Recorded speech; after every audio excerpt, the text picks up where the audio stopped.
motorcycles, and finally the Fletcher powerboat.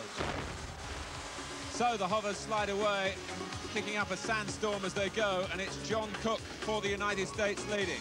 Chris Oldfield second for Australasia, then Nick Anthony for Great Britain, Rob Gertz for Holland last at the moment.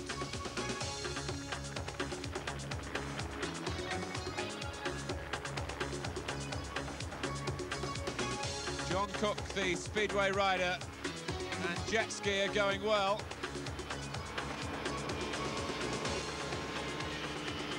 Fascinated by speed. Good idea crouching there, lessening the wind resistance. I don't think the others do that so much. And look at the gap he's opened up.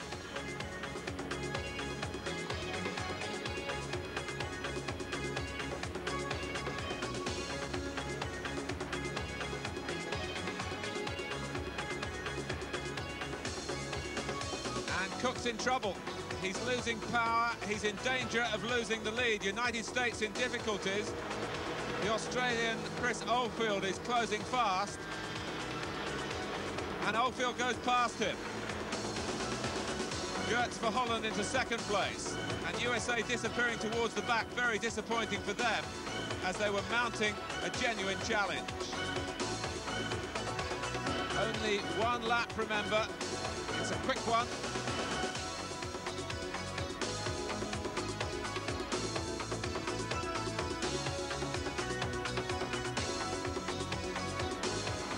As we come up to the changeover, it's the Australasians, now with a healthy lead.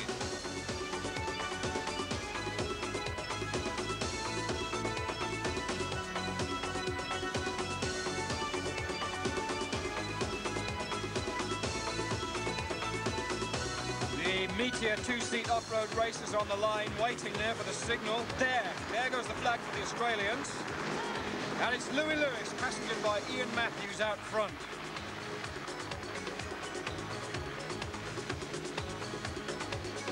Big gap before the Dutch get away.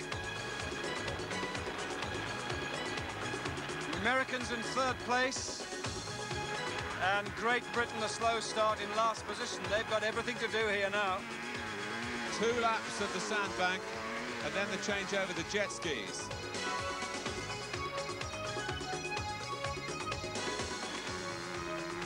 And Louis Lewis could lap Great Britain if they don't quicken up. Seems to be some trouble with the motor there. What a tragedy if that's so for Britain.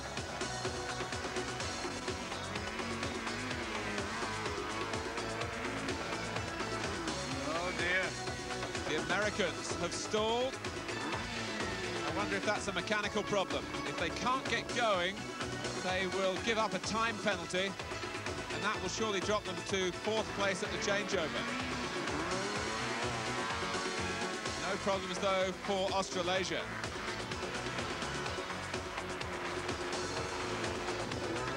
And there go the jet skis, and it's speedway rider Mitch Shearer leading the field for Australasia.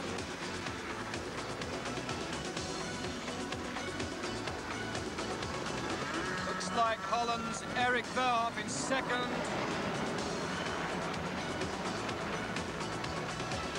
Tony Dean for Great Britain, I can see, is going strong there.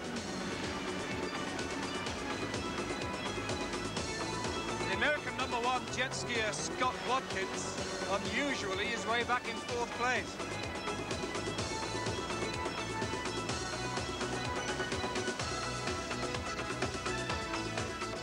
Two laps, then, of a shortened watercourse round the 2 islands. It's the Australasians consolidating their lead.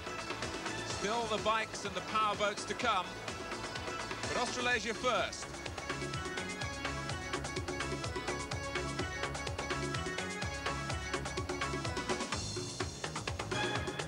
Holland second. Then come Great Britain.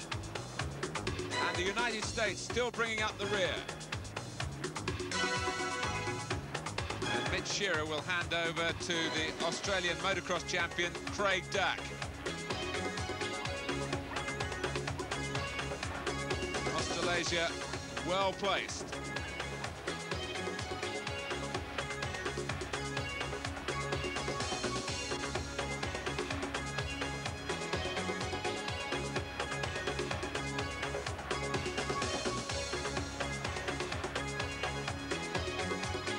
Alan Shearer showing great balance, low centre of gravity, of course.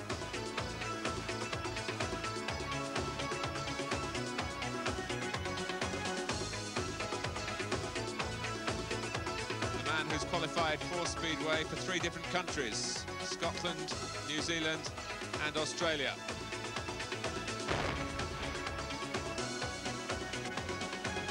Here's the Australian motocross champion, Craig Dack. He's away half a lap ahead of the field. For Holland, Yimmink doing his best to catch the swift Aussie. In 3rd place, Britain's Paul Hunt. And now Willie Simons for the United States in 4th.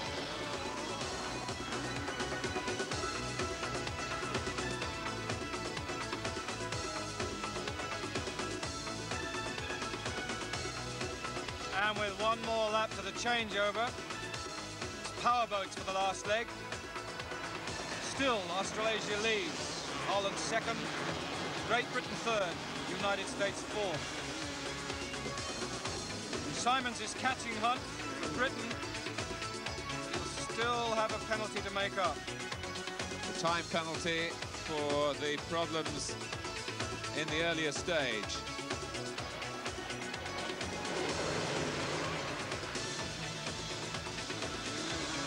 And the Australian pleasure boat is off and running. Grant Kramer has a clear field and smooth water. Away in 2nd place, Bert Lacroix for Holland. 3rd, Steph Delaney for Great Britain.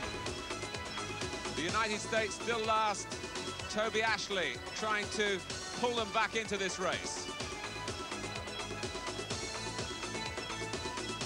And that looks like being the order here in Flash Dash. All jet skier Grant Kramer has to do is to keep it simple, make no mistakes, but still keep the power on. His team's win will really lift Australasia in the overall points table.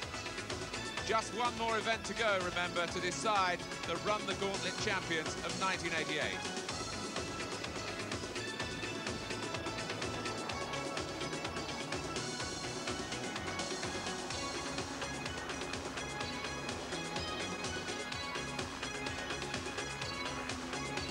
Grant Kramer, smooth driving to the finish. Pursued by Holland in 2nd place. Great Britain 3rd.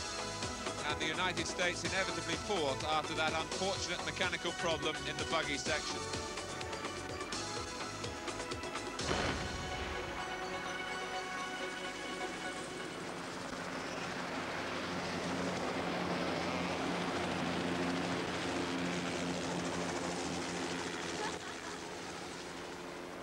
We're looking now at my favourite toy here, Martin, the helicopter.